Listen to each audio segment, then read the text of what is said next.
नमस्कार, मी स्नेहा संदीप थोरात. मी nationalist detective फोर्सद्वारा आयोजित वक्तृत्व स्पर्धा 2026 मध्ये सहभागी होत असून माझा स्पर्धा क्रमांक आहे NDFC 20.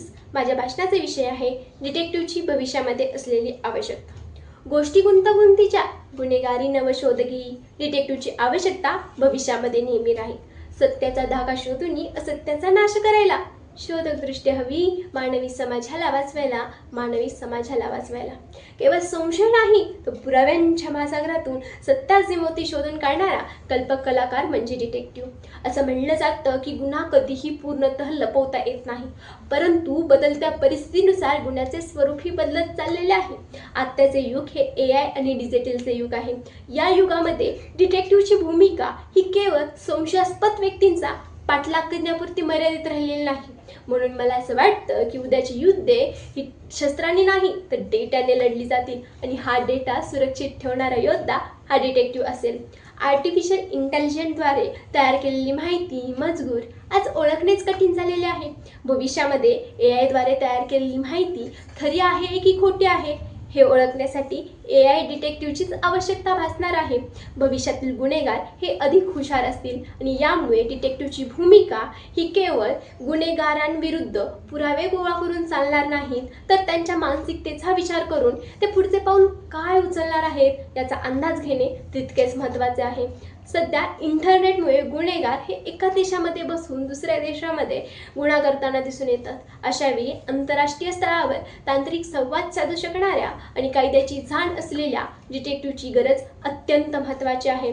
एवढेच नव्हे तर येणाऱ्या काळामध्ये आपणास असं वाटतं की डिटेक्टिव्हची भूमिका गरज ही कमी होत जाईल, परंतु वास्तविकता पाहता ती अधिक उलट मजबूत कृतज्ञताशीलपणे वाढतच जात आहे. कारण जबाबदार पिढी घडवण्याची जबाबदारी ही त्यांच्याच खांद्यावर आहे. काही दिवसांपूर्वीच एक घटना माझ्या कानावर आली. एका व्यक्तीला SMS आला होता की तुमचं अकाउंट ब्लॉक झालं आहे. त्वरित खालील लिंकवर क्लिक करा आणि खालील लिंकवरती क्लिक करताच अकाउंटमधून सर्व पैसे निघून जातात. यापासून वाचायचं असेल तर डिटेक्टिव्हची नितांत अशी गरज आहे, कारण सत्य कितीही खोलवर काढलं गेलं असलं तरी ते उकरून काढण्याचे धाडस, तंत्र, जबाबदारी आणि बुद्धिमत्ता ही डिटेक्टिव्हकडेच असते ना हो. डिजिटल आणि तंत्रज्ञानाच्या या युगात आपणास असं वाटतं की गुन्हेगारी कमी होत चाललेली आहे, परंतु वास्तविकता पाहता तर गुन्हेगारीचे स्वरूप बदलले गेलेले आहे.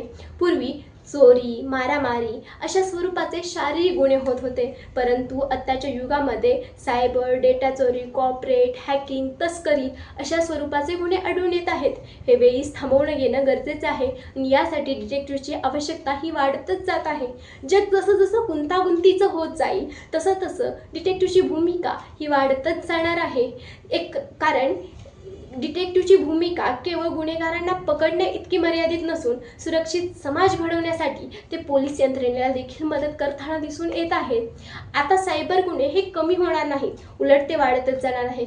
कारण जग जसं जसं तंत्रज्ञानावर आधारित होत जाईल तसं तसं सत्य शोधण्यासाठी तसेच गुन्हेगारांना रोखण्यासाठी सुरक्षित समाज घडवण्यासाठी विशिष्ट कौशल्य असलेल्या व्यक्तींची आवश्यकता ही वाढतच जाणार आहे. कारण आज गुन्हे केवळ रस्त्यावर होत नाहीत तर ते ऑनलाईनही होताना दिसून येतात. जसे की फ्रॉड मेसेज, हॅकिंग असे अनेक गुन्हे आपल्या अवतीभोवती होताना दिसून येतात. काही दिवसांपूर्वीच माझ्या कानावरती काही घटना आल्या. एका रस्त्यावरती चोरी झाली होती. चोरटा हा CCTV मध्ये दिसला नाही. तेव्हा डिटेक्टिव्हने CCTV कॅमेऱ्याचा झूम घेतला, त्याच्या चालण्याचा अंदाज घेतला आणि फुटपाथवरील सावलीचे निरीक्षण केले आणि चोराला पकडले. एवढेच नाही तर काही दिवसांपूर्वीच एका नवीन मशिनीचे डिझाईन चोरी झाले. इतकेच काय तर भारतातील अनेक लोकांना विदेशातून कॉल येतात की तुमचं ATM बंद झालेलं आहे, पार्सल अडलं आहे. अशा एक ना अनेक गोष्टी आपल्या सभोवताली होताना दिसून येतात आणि या थांबवण्यासाठी डिटेक्टिव्हची नितांत अशी आवश्यकता आहे. शेवटी जाता जाता एवढंच म्हणते, ना पोलीस ना न्यायाधीश ना कचेरींची पायरी, सत्य आणि खोटांच्या मध्यभागी असेल तो भारी. म्हणूनच भविष्यात डिटेक्टिव्हची गरज अपरिहार्य. बुद्धिमत्तेच्या जोरावर तोच करेल गुन्ह्यांचे निर्वार्य. एवढे बोलून इथंच थांबते. जय हिंद, जय भारत, जय कर्मवीर.